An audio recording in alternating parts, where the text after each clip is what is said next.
Welcome to another episode of Design Recharge Show.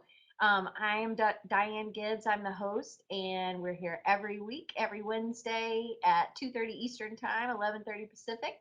And today I am joined with April Greer. I actually found her through some writing that she did for a blog that I follow, Graphic Design Blender. And if you haven't um, check them out. I have a link. I will share that with y'all later. But it's a great blog for designers, and they have a lot of information. And he has an ebook. Preston Lee is the main guy.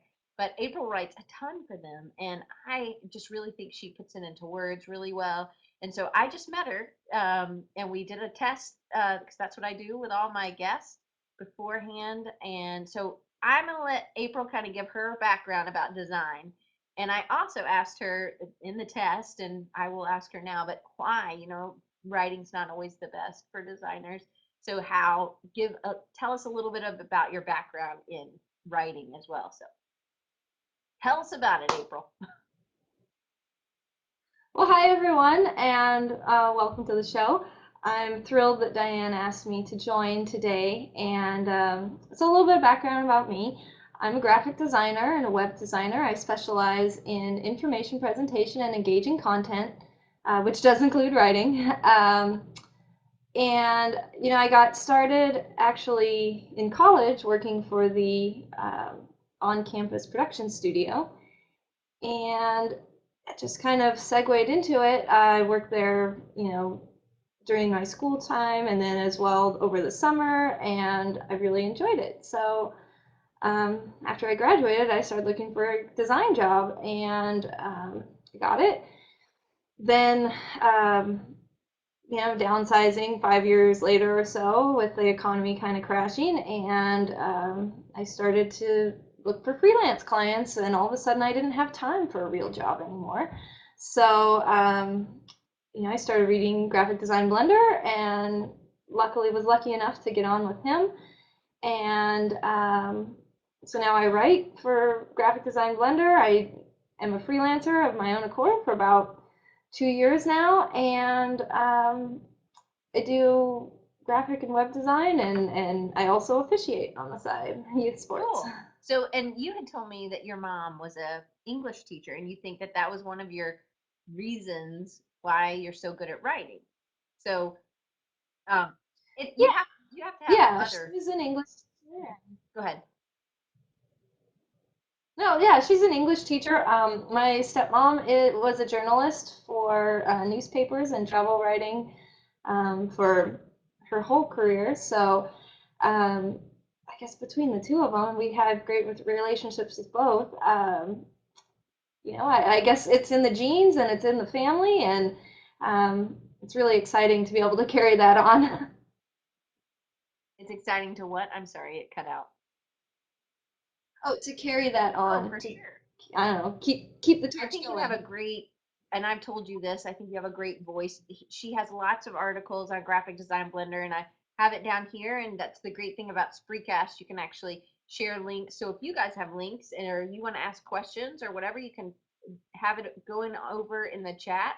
You can also submit a question right below April. So feel free. I'll try to get those things on. But I have a bunch of questions I'm going to ask her. And so we're going to get going with those. So, April, one thing I try to ask most everybody that I bring on is if they're a freelancer, how you stay recharged. Because one of the reasons that I started Design Recharge Show was because I needed the interaction with other designers. I also teach college. I design at the college level, and yes, I'm around designers all the time.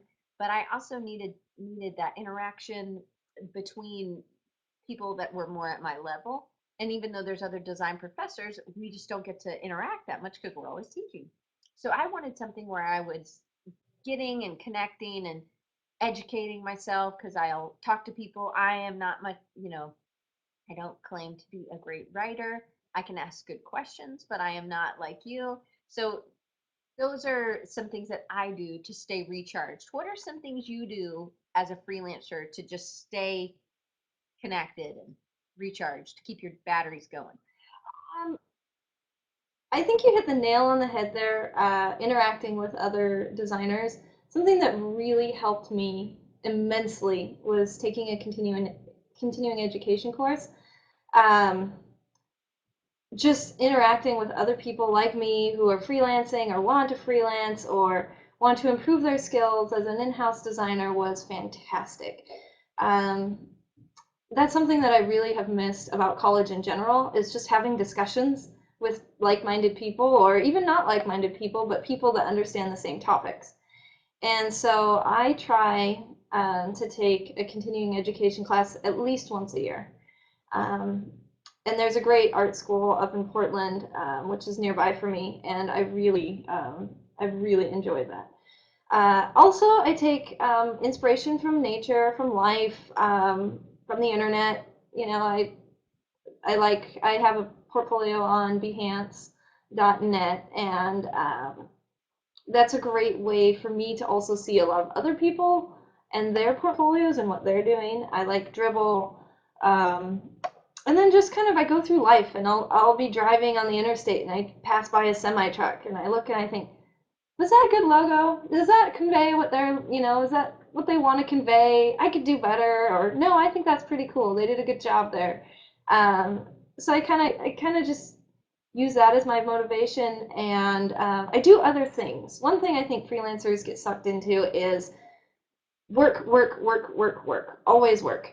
And it's really hard. You can burn yourself out. I'm kind of guilty of that. If you ask my boyfriend, I'm a workaholic. But I do other things. I officiate youth sports. I love that. It gets me out from behind my desk. It gets me exercise. It gets me thinking about other things. My brain is totally involved in what I'm doing at that moment and not on design at all.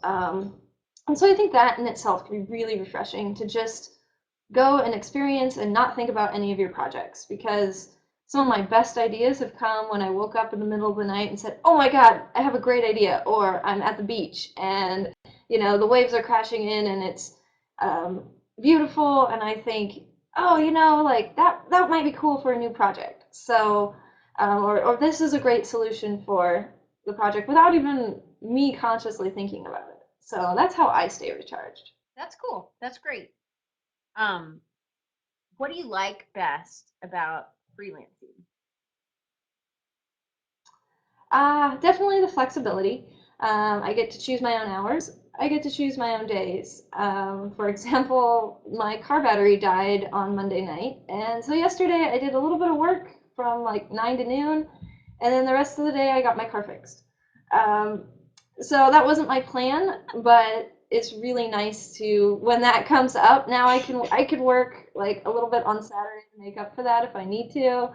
And then I ended up working, from like 8 to 10, and was able to, get some feedback and do a few things. So that's really nice. Also with vacation, I can, say, okay, well, I'm going to be gone for a week, and nobody's saying, well, you have to be at work at this time, or no, you can't go.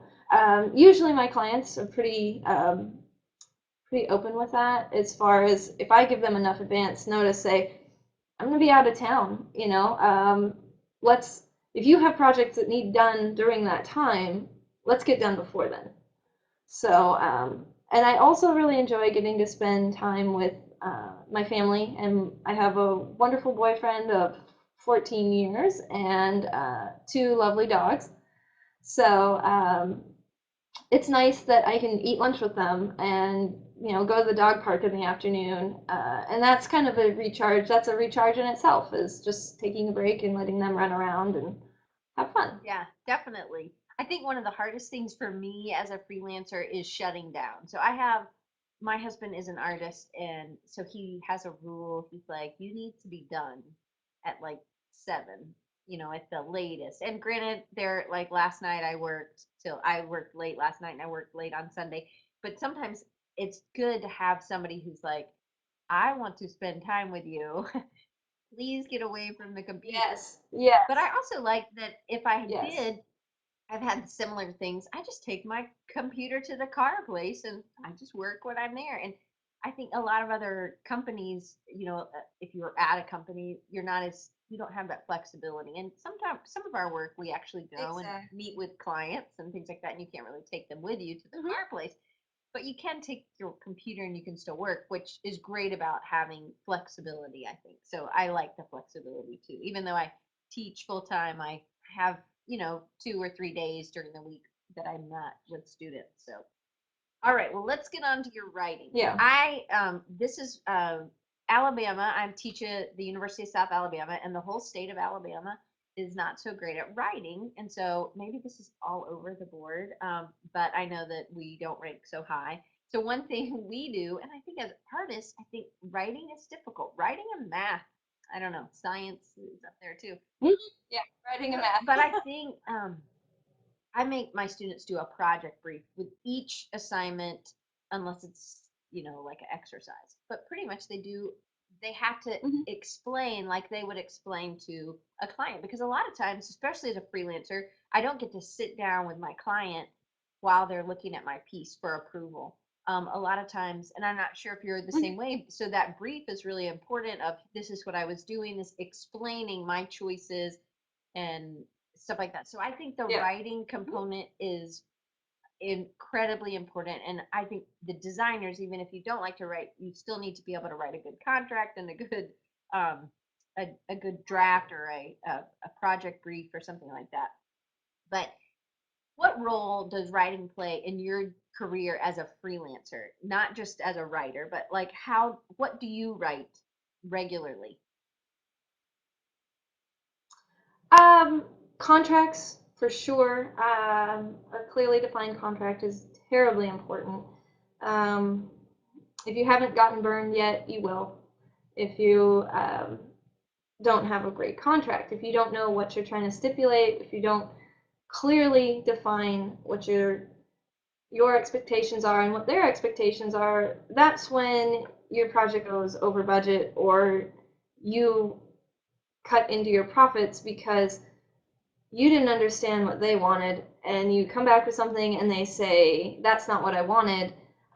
Having a great design brief where you say, well, you see here where you said I wanted this, well, this is how I am connecting to that. You said you wanted um, modern design. Here's the modern, I've written down what you wanted and what your goals are, and therefore, this is how my design meets those goals. It's really handy for me because most of my clients I don't get to sit down face to face with either. And I'm sending them an email with a proof, or, we're talking over GoToMeeting or something to that effect. Um, so it's really important because they're going to see it and take my proof and look at it.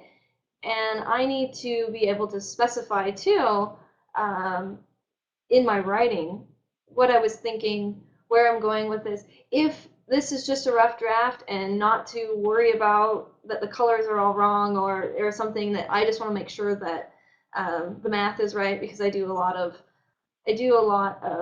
work with graphs and charts and taking numbers and making them look interesting. So a lot of times I say, is this the visualization you want? Let's not look at the design yet, but let's just make sure that the numbers are correct. So it's really important as in writing to be able to express yourself clearly. Also, as a writer for Graphic Design Blender, I do a lot of teaching myself. And I've always found that I become so much more intelligent about a subject when I'm trying to explain it to someone else. It doesn't matter if it's business design principles or graphic design principles or marketing principles or talking about the English language. Um, the more I teach somebody else why this or why that, the stronger I become as a person at that very same topic. So a lot of times I can, when I wrote about setting my goals, for example, that really pushed me to say, well, why did I set those goals? What, what specifications do I have for my goal setting?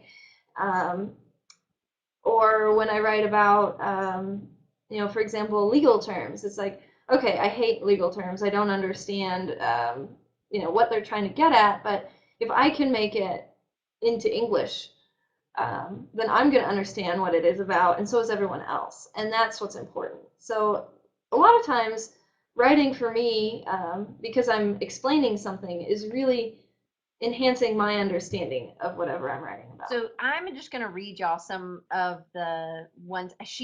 Did a whole one recently. I think it's 9 terms that everybody should know. And I think for as a teacher trying to teach this to students, I even interact with other business people that don't understand some of these things. And I do more social media. So I like ROI. I mean, I have been guilty of not knowing what some of these are, but I know what that one is. I mean, I follow Gary Vaynerchuk, so I definitely know what that one is, and that's return on investment. There's B2B, business to business, B2C, business to consumer, which I think just having that, just this is all on graphicdesignblender.com. There's a link over there to Graphic Design Blender, but I think for me and other designers, at any level, there's going to be things that you don't understand. And that's what one thing I really like about a lot of April's articles. So I'm just going to read you some titles, which I think is really cool. Help me name my business and tips on naming. And I have not read every single one of these, April, but I have picked and I kind of picked some of my favorites. But with this one, I think it's really neat to think about. And I had a friend who did a presentation recently, and she said, "Yeah, I wanted this for my name, but then she couldn't get the .com." And that is almost so critical to you Yeah. have to when I was finding my company is Little Bird Communications, which is super long. But when I was deciding what I wanted Blackbird Design because I love that song by the Beatles. So, but there is already a Uh-huh. Blackbird Design and there already was in 2002. So, when I was trying to find mine, I had to get something that was going to make sure that I could get the .com because I agree. I think it's really important to have that .com. But I'm just going to read you a couple other ones that, and I'd love for you to tell me. I think I have this on my list. What was your favorite? What's one of the favorite things?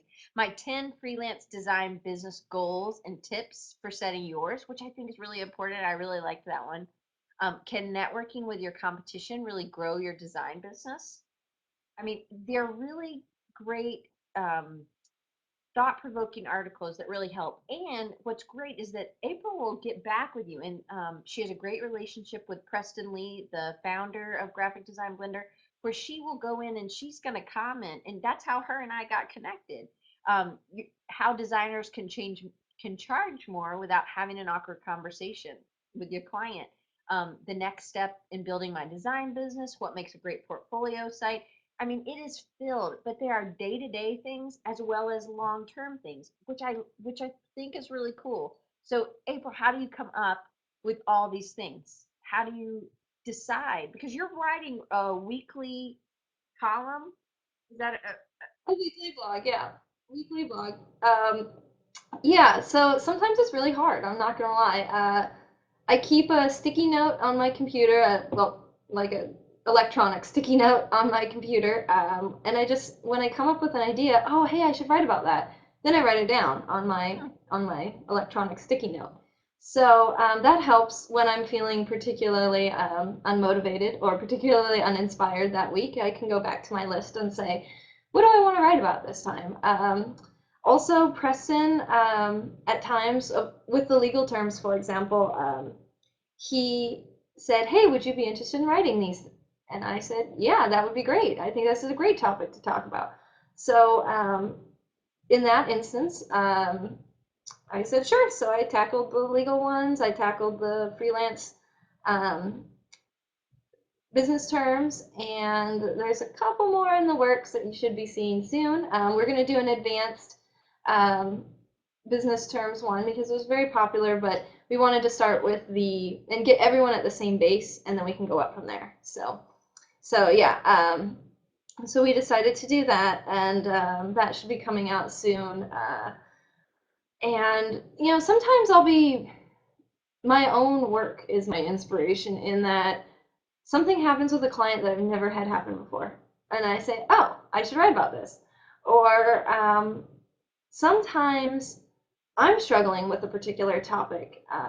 And so I'll say to Preston, hey, do you have a good idea about this? Or I'll go to LinkedIn and I'll say, hey, let's just start a discussion in a couple of groups and see what people say. Um, and then I'll write about what they say. I'll say, hey, and if I agree with their advice, and a lot of times I get some really great ideas about how to solve this particular problem for myself, but also my readers. So it's really great. Those are some of the ways that I find inspiration. As far as my naming my business post, that one was really scary. That was probably the scariest post I've ever written, because I really liked the name of my business, which is Greer Genius. Um, I kind of like that name. I was really nervous to put that out there and to have everyone say it's terrible. But that's not what I got. The post itself has over 260 comments, and I probably get one or two comments per week on that post today. Every week I get, and so I check back. I usually check back like weekly, and just go through the recent comments and see if any of them are posted on my blog posts, and then I'll go and comment on them. Sometimes it takes me a little bit longer to get back to people, especially if I'm considering a specific question they have. I might send them or comment on it and say, I'm thinking about this, or I'd like to write a post on this. Do you mind waiting a couple of weeks for the post to come out? And usually people are very excited about that. Um, but I was just really scared that everyone was going, I was putting out like this big piece of me. I felt sort of naked in front of the whole world when I was posting that, and the response I got was fantastic. Everyone was so positive and so excited about the name that I was floating around for the next week. So um, I also am really fond of, as far as my favorite posts, I'm really fond of the 10 freelance goals that you mentioned. That, like I said, that really helps solidify for me my criteria in setting goals. And I think it's really important to revisit your goals and to set new ones, both short term and long term and medium term and everywhere in between. And make sure that they're concrete so that you can tell whether you're achieving them or not. And then one of my other favorites that I think is just good advice overall, and I think that's why I was so excited, I guess, to share, is it's called Entrepreneurs Follow This One Simple Principle to Avoid Wasting Your Hard Earned Profit.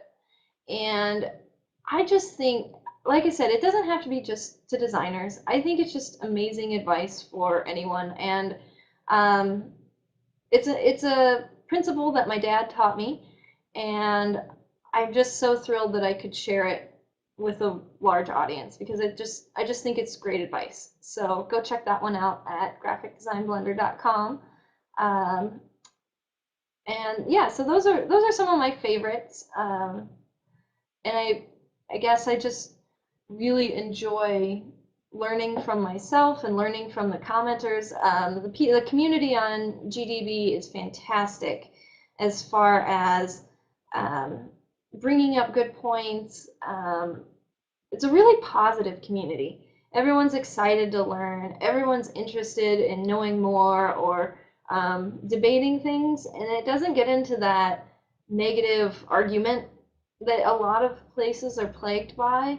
It's very positive. It's very open. It's very, no question is a stupid question, and people can disagree freely without getting into an argument, which is That's great. something else I like about the way you write, even specifically with that terms piece, the return on investment. I know a lot of people don't know what ROI means. And I remember when I didn't know what B2B means, it was a long time ago, but I remember. And it is nice that you don't talk down in the way you write. It's just very informative. So for me as a teacher, I know what it means, but it's nice for my students to follow because then they can be learning about what they're going to be needing to know later. And I may talk about it in class, but this gives them something to go to later, something else. And I really like the tone. I never feel like, oh my gosh, it's so over my head. I'm gonna have to read this 4 times to get it.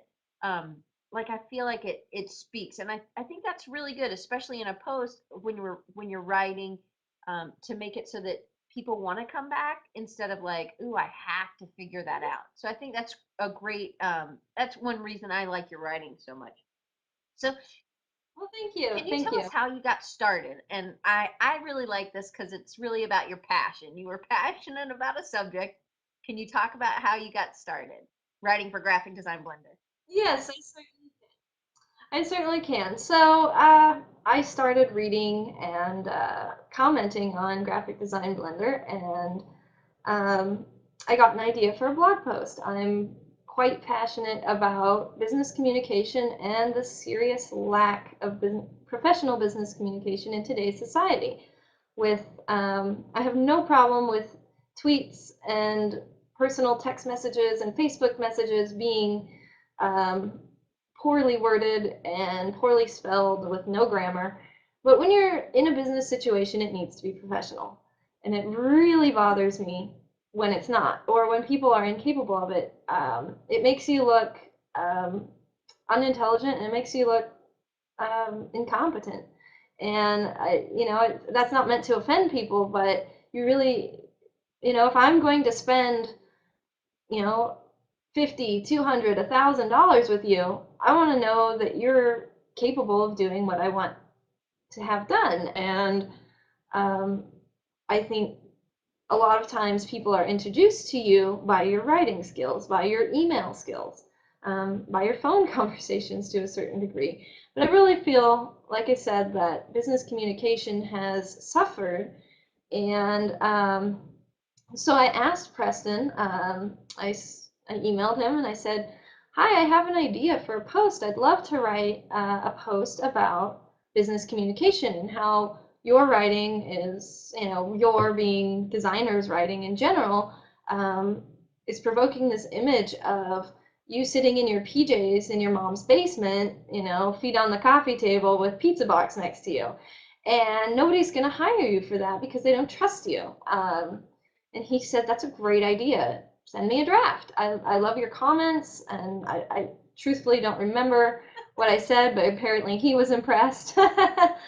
um, but so I sent him a draft, and he got back to me and said, work on your titles, which is what I'm absolutely most awful at.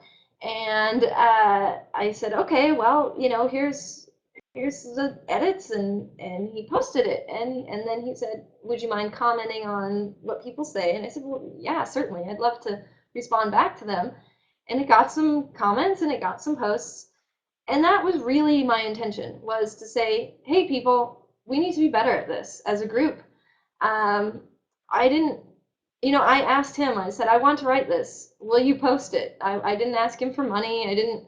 That was not at all in my realm of possibilities. So it was a total joyous surprise when he came back like a week or two later and said, would you want to write weekly for me? I'd like to hire you. And I just, yeah, again, floating, floating for a while around the house. Oh my God, can you believe this pretty popular blog wants me to write weekly? Um, and so I said, yeah, yeah, I really would like to write for you weekly. I would love to share knowledge and insight and whatever I can, and build trust not only for myself as a competent graphic designer and business person, but help others. I tend to be a pretty helpful person, and that's something that I really enjoy in my personal life. Um, and so, what better way to, you know, kill two birds with one stone? Maybe just me. I don't really like to kill birds, but but so like I said, it was a total surprise. It just started out with this needs to be heard, and it translated into a weekly post. So that was pretty amazing. It was pretty exciting, and to this day, I'm still pretty excited And about it. then it led to this consistent thing. And it wasn't just like you did that and then he was like, let's write weekly. but it was something that you would post again, or you had another idea, and then it got to the point where it was, because you've been writing for them for about 2 years, Yeah, yeah, about 2 years. and then but then it, Um, go ahead. yeah, yeah. So sometimes, yeah, I mean, to some degree, I submit posts, and sometimes it's posted once a week. Sometimes I get posted twice in one week and not the next week. Sometimes they say, I'm going on vacation, Preston. I probably am not going to have a post for you, just so that you know. Um, but he's really great. He's been very flexible with me, and he's been very open with me about what he wants me to write. There's been some posts where he says, "Hey, I'd like you to revise this section," or, um, but there's also been times where he's like, "This is super fantastic. Keep writing like this." So it's really, he's a great guy. We have a great relationship, and I've just really enjoyed working with him and working with the community, because the community's great. He's great, and like I said, I just can't say enough about graphicdesignblender.com. And I'm not getting paid extra to say that. I really do believe in it. I really do believe in it. I think it's a great resource for people, I do and too. um, And the tagline is business tips for designers. And so I think that it's a really nice piece to go to get some of these daily. I know Meredith underneath, she works at a corporation. She's really the only designer. It's a great resource. I know a lot of the stuff is freelance, but especially for in the corporate world, if you're the only designer, or if you're at a institution, and really you're the only real person in or you're in a small marketing team or something like that, it's really a good resource, because sometimes you're so busy because you're alone and you're doing all the stuff. It's hard to stay up on everything. So with this skill, I can imagine clients might or might not. I know they probably know you write well, because you also have a blog on your site, and the blog for your site is more towards consumers. It's more for your customers, correct? correct. Yeah, correct. My blog is focused on my clients. Sometimes those can be other designers. I would definitely encourage other designers to check it out. Like I said, sometimes you might not find that post particularly useful, but a lot of them would be applicable to other designers. And my clients, yes, my clients, sometimes it's a bonus for them, because they don't necessarily hire me for writing, but they'll give me content for something, and I'll say, hey, I think you should tweak this. I think you can make your message clearer with this or that, and sometimes they say, no, that's what our content guys want, and I say, well, okay, it's your piece, but uh, sometimes they're like, oh, you can write. I said, yeah. And then they're thrilled, because their content is just really lacking. One of the things that I find that a lot of people do in marketing is they're just not very, they don't get to the point. It takes them forever to get to the point. And I really like tight, concise sentences that really, they just, punch. They go, and you get so much information out of just maybe one or two sentences. And that's really, and then in today's age where everyone's just skimming everything, if you have a paragraph, nobody's going to read Right. it. Nobody. You need bullet points, you need one or two sentences, you need to make sure that it's, um, you just need to make sure that people are actually going to read what you have to say. You can put those paragraphs in your about section, or, in places where people, or the history of your company or something, where people want to read at that point. But when you're trying to get a message out, when you're trying to sell, when you're trying to um, get people interested, now that's not the time to go into the long-winded version of whatever you've And got. even in a So, printed piece, I have something I was using this week or last week in my publication design class, and and this is what I got in the mail, and I hope nobody that made this gets their feelings hurt. But this is what I got in the mail: natural gas. The cover's not. I mean, it's not awful, but just wait till we get inside. Yeah. It's overload information. And this would have been so much better had you driven me to the website. And I think that's what April's saying is that you don't have to give all this information. I am never going to read this about natural gas. And they used every single color in the rainbow, just I guess to encourage me to keep going. But it is like packed. I mean, it's pretty awful. Wow, So that's solid. You're overwhelmed. You're totally yeah, I overwhelmed. mean, this is the only place of rest. That in the back. But it's that's what Yeah. I think people miss, or marketing people or content creators at the company. They want to get Yeah. everything out, but really, we as designers are always like holding back. Hey, let's push them to the site to get some of this information, and then we can track it. You know, it's much easier to track the information instead of giving them. Yes. That's kind of the before the internet kind of mentality, and I think it's so funny that I'm still getting stuff Yeah. in the mail like that, but awful. But that was one of my questions: is do you write for clients? I know you probably have to edit for some clients, but I know you're doing a lot of kind of Yes. infographic and stuff like that where you're presentation materials. And I know stuff's not always correct, or they have misspelled, or it would be better quicker, like you say. But does someone ever hire you specifically? You're going to do the design, but then they find out you can write and they're like, I'll pay you extra to write it. Yes, I definitely have had that.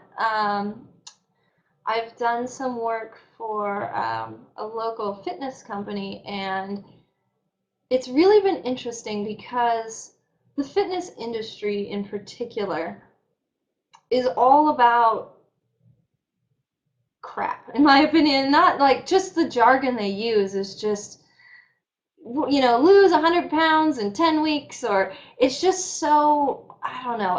I just feel like it's all jargon, it's all fluff, it's very, I'm very much against feeling like a used car salesman when I'm writing something or selling something, and I feel that's what it is. It's a gimmick, it's a ploy, and it's just really, it's it's really, that's kind of the industry standard. And my client has thankfully entrusted me to clean up some of that jargon into useful information. I mean, a call to action is fantastic, and actually, that's the most recent post on Graphic Design Blender is talking about calls to action, and that they don't need to be in your face, screaming at Right. you. Um, a call to action is very important, but you don't have, it's changing that into the average person, um, writing about why they would want to come, and what's different about them, and getting into what their fear is in joining a gym and why they shouldn't be afraid of this one, and I'm so pleased with the result because I really feel, and it's launching, this new website is launching in the next couple of days, um, but I really feel that it's going to speak to the average person, and it's really going to create trust and create credibility, which I think good writing does. I think that's a very big component of good writing and good marketing, is creating that credibility and trust that people can entrust their money to you, and they're going to get um, fairly compensated in services or products, or maybe they're even going to feel like they got a great Right. deal, which is ideal. It's perfect when they feel like, wow, I stole this from them, And as so designers, um, if we can incorporate blogging or writing into what we do, it also, you feel like you're giving away stuff to the clients, but really what it does is it entrusts them that you become the expert, you know what you're talking about, which I think is really cool. And I think it's great that you're able to make a little extra to do the writing. yeah, and it's really helpful. Blogging, I would say, it does create trust. People, when I say I think we should update this, or I think we should figure out what your focus is. Having that blog, having people that visit the blog and comment on the blog, having Graphic Design Blender makes people say less likely to say, well, what do you know? So it does give you that credibility. And I also think that, you know, when you um, write well, and you write on your blog and you tell people, I talk to my clients and one might say it's free advice or freebie or something. I look at it as if I can educate them, then I don't have to do that much of that as they become my new client. Right. If I can talk to them about finding their audience, for example, and they already have done that work, then we don't have to do that when we start with their new logo or their new brochure or their new website. They already know I'm targeting, people.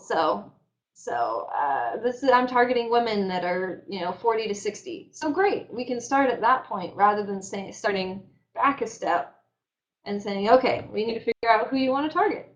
Right. So I really encourage freelancers to guest post possibly on specific sites or get involved in LinkedIn, to really create, and LinkedIn essentially is writing. It's not a blog post, but you're writing your comments, and what you say there will help you or hurt you depending on how you write and what you say, become more trusted in your industry. So Well, I had another guest on that was doing some writing. You do get found by people that way, and hopefully it can lead to more things. Jason Johnson, he's a designer from Tunnel Bravo. He's in Arizona. He was a guest in October, I think, and he had written, and that's how I found him. And it's a great way to promote your company, and that was one of his tasks at his company, was doing these guest posts to get Tunnel Bravo more business, and it's worked wonders. There's three guys at this company, and they're completely doing awesome work. And if you and you talk about this, you have an article about finding your niche and going for it, and maybe not being so afraid of being in a niche area. A great article, again, one of my favorites. But I think it's knowing and then figuring out ways to get your stuff out there. But again, if you're not competent, if you can't spell well, we do have spell check. You know, there are all kinds right. of things that you can do to make your stuff look and make you as a designer and as a business person be more trusted. I definitely Very think. true. So how And some tips I would give to, oh, go ahead. you go? Okay. I was going to say, for, budding writers or budding freelancers that want to improve their writing, the single best thing you can do is proofread your work. Um, read what you're going to write, read your email over once you've finished writing it. Read your tweet, read your Facebook line, read your LinkedIn comment. Proofread everything you write before you hit send or before you put it in the mail or whatever you're going to do, because um, it just takes one. And you know that if you've ever had a resume, and anyone who's ever said anything about a resume says don't have any spelling errors or grammar errors on your resume. It's very true with um, business professional communication as well. Um, and so if there's so many things where I say, if you had just reread that, you realize that you missed a word there, or you put you instead of your. Um, and so I think that's one of the biggest things you could possibly do. Also, I would say write in the active voice. A lot of people start with there is or here is, or and it's very passive. You're not using exciting, interesting words. You always want to use verbs that you can do. For example, you can't is something, but you can imagine something. And so I think one of the best ways you can do that is to come up with interesting words, write in an active voice, so that your content is interesting, that you catch people's attention. And I'm going to throw this out here, and I might catch some flack from the internet world for it, but everything popular theory is to write for a seventh grade audience. As a business professional, I think that's silly. I think I just am totally against that. Um, I and I know I'll probably lose some customers because they can't understand what I'm saying, and some readers, but that's okay with me because as a business professional, I want to work with other business professionals who are as intelligent and as competent as I am.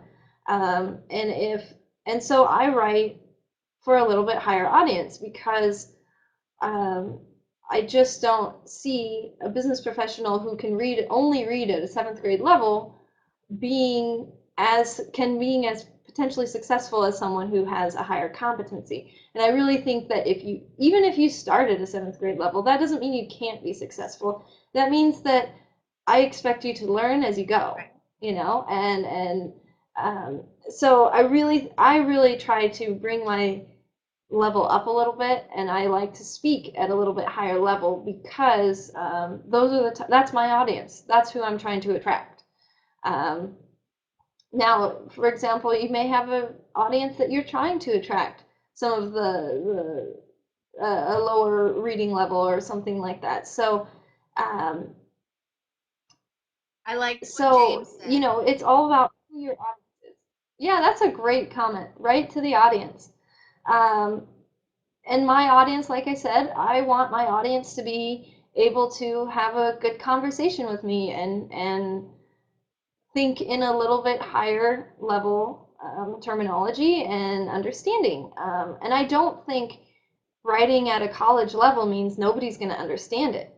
You know, Right. I think you can use fun words, and I think you can use um, intelligent conversation, and you can still say and like and have fun with it.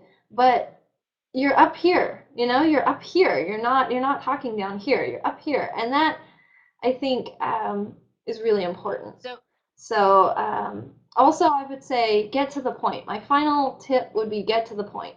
A lot of new writers take 3 paragraphs to say, what I could say in a sentence or two. And like we said before, nobody's going to read that. And when people start to find out that it's taking forever, they're going to stop reading because they're like, wait, okay, so you're telling me that you're gonna get to the point next paragraph. Oh, you have something that's so awesome that you have to tell me, blah blah blah, and you're gonna tell me at the bottom of the post.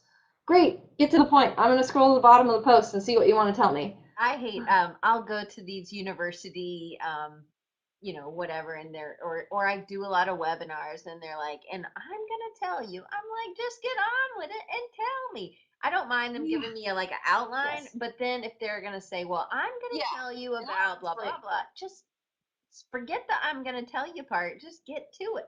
So what's another pet peeve for let's you? get into it. Yeah.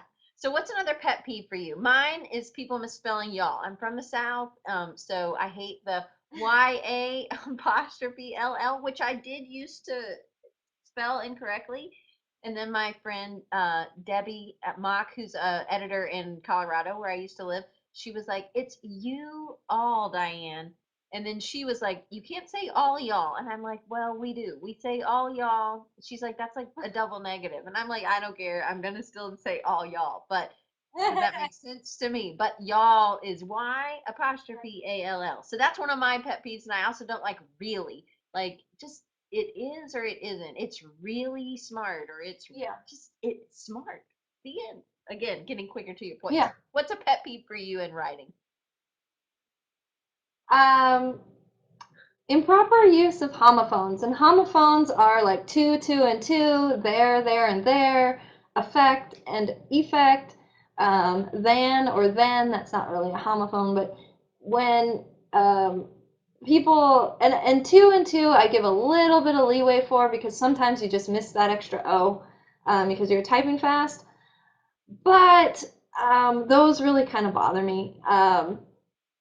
I just really struggle when I see someone that has used the wrong term. I know that they meant they are, but they spelled it there as in that location over there. That's totally frustrating. It's awful.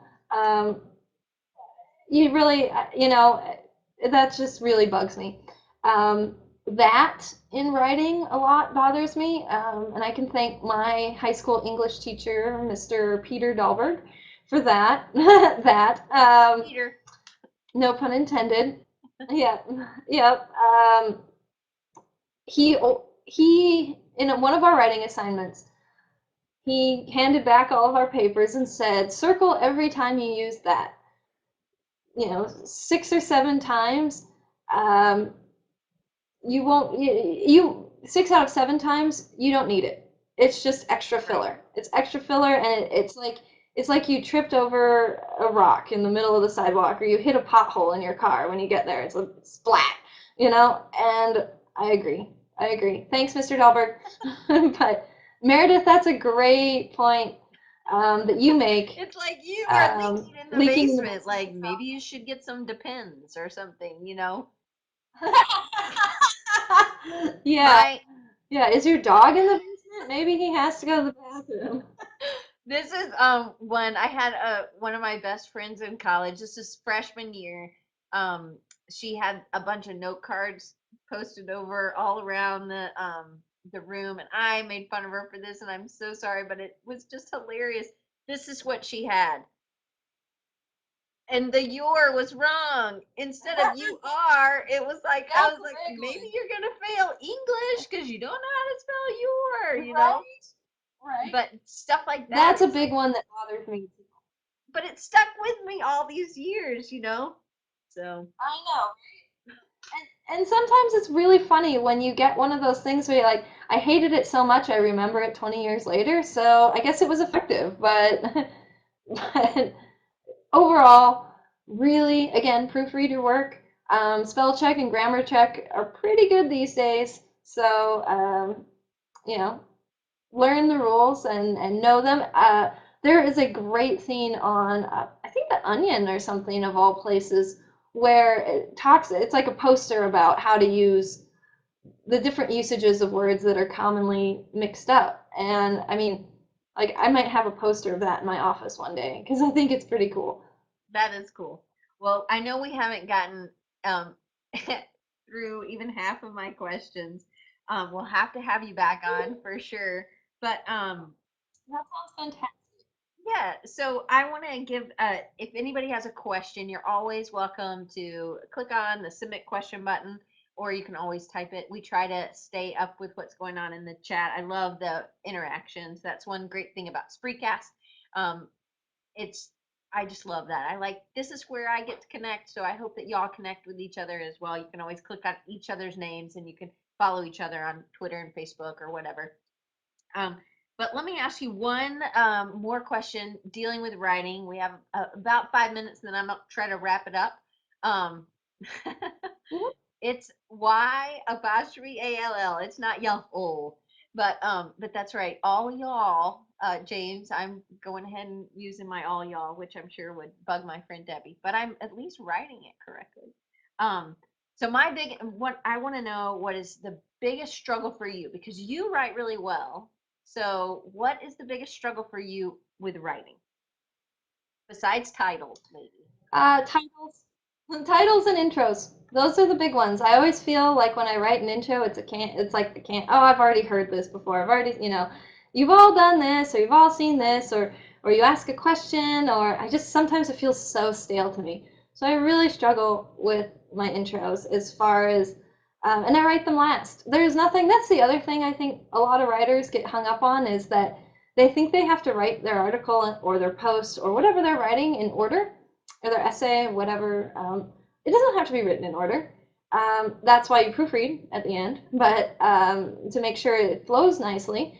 But a lot of times I'll write an outline, and then I'll write an outline and I'll put, okay, these are the things I want to talk about. And then I'll start in the middle and I say, this is what's on my mind right now. So I'm going to write about the topic in the middle. And then I'm going to write, I'm going to write uh, the second thing, and then I'm going to write the conclusion, and then I'm going to go back and maybe reread it. And usually the intro gets written last, and usually it's the third or fourth rough draft of the intro because I didn't like the first one, or whatever. It's just that's probably the hardest part for me because I feel like it's just I've said that before. I've led in with that before. So Well, yeah, I think that's probably the struggle. Most of the things I I most think that's struggle a with. good tip though. Just get started. Like a lot of people are like, "Why can't I don't even know what I'm gonna. I know what my topic is, but I don't have a title or I don't have an intro, so I don't know where Mhm. to go." So just get started. Just like when I'm doing a slide presentation, I don't necessarily always start with the first slide. I just start with the slides that I know, and I Right. group them just like you would write a paper. Um, I group them Uh-huh. into bits, and then I put them in the order. You can change things around in InDesign or whatever you're using for your slides. So I think that's a great tip. Just get started. Just start writing something. And I think for us as Mhm. designers, we can actually increase a lot of, and we can leverage our expertise with our clients to show them. Again, that's how you're seen higher in the rankings. The more content that you're adding to your site, that's going to increase your visibility on Google and some of the other search engines, things like that. So those things are really important. So, well, I'm going to give you guys and I'm going to give you how to get in touch with me for Design Recharge, and then I'm also going to give you April's information. So let me give you April's first. So she is also on Facebook, so you can click with her and get and see that. You can follow her on Twitter. You can also, which I love, on Pinterest. You can also follow her on Pinterest. And then here's mine. Um, And again, Graphic Design Blender, you can just go and search for April Greer and you see all these awesome articles. And there's other articles that pop in there, but they're great. And Preston's great. He has lots of great writers that write. So I definitely suggest everybody to do that for sure. Um, I also, you can email me if you want at diane@designrecharge.org. And then you can follow me two ways on Twitter, Design Recharge, and then Diane Gibbs AU, because I went to Auburn. Me and Meredith went to Auburn. So, little plug for my school that didn't do so well this year in football. But we're not talking about football. Um, anyway, this is what we do every week. Next week we're talking to Nikki Villagomez. She's been on before, but she's going to tell us how she started an AIGA chapter in her town in South Carolina. She totally did that. Oh yeah, me and her connected on LinkedIn. I am too. You'll just have to search. You searched for me and you found me, so we can search for each other there as well. So that's awesome. And oh yeah, I don't say Pinterest wrong, but people do all the time. But I don't want to hurt anybody's feelings. You know what, Brant? You know what makes me people mispronouncing Wacom.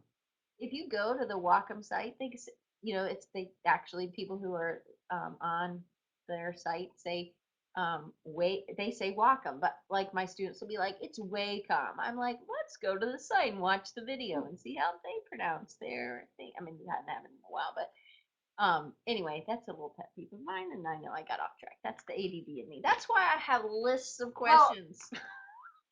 Go ahead, April.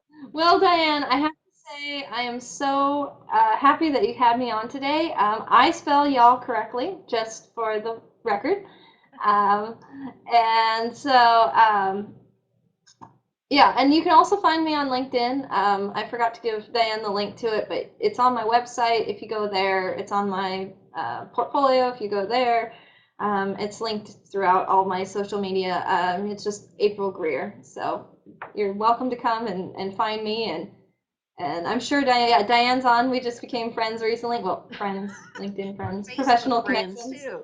Uh, Exactly. So I'd love to hear from you. If you have further questions, you're more than welcome to get a hold of me and I will try to answer them. Please be just a tiny bit patient. I'll try to get back to you and say, hey, it's going to be a week, or I'll try to have an answer by Sunday. But, I am a one person shop, so I sometimes can't respond to you that day or even the next day. But also, it's great if you go on Graphic Design Blender, look at, go through some of her articles, comment.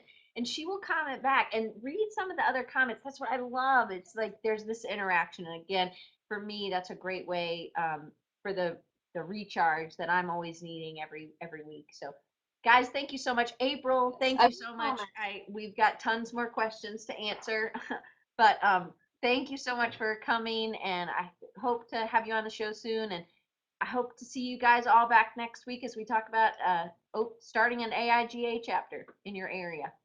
See you guys next week. Thanks again, Sounds April. good. Thanks for having me. Bye. Bye, guys.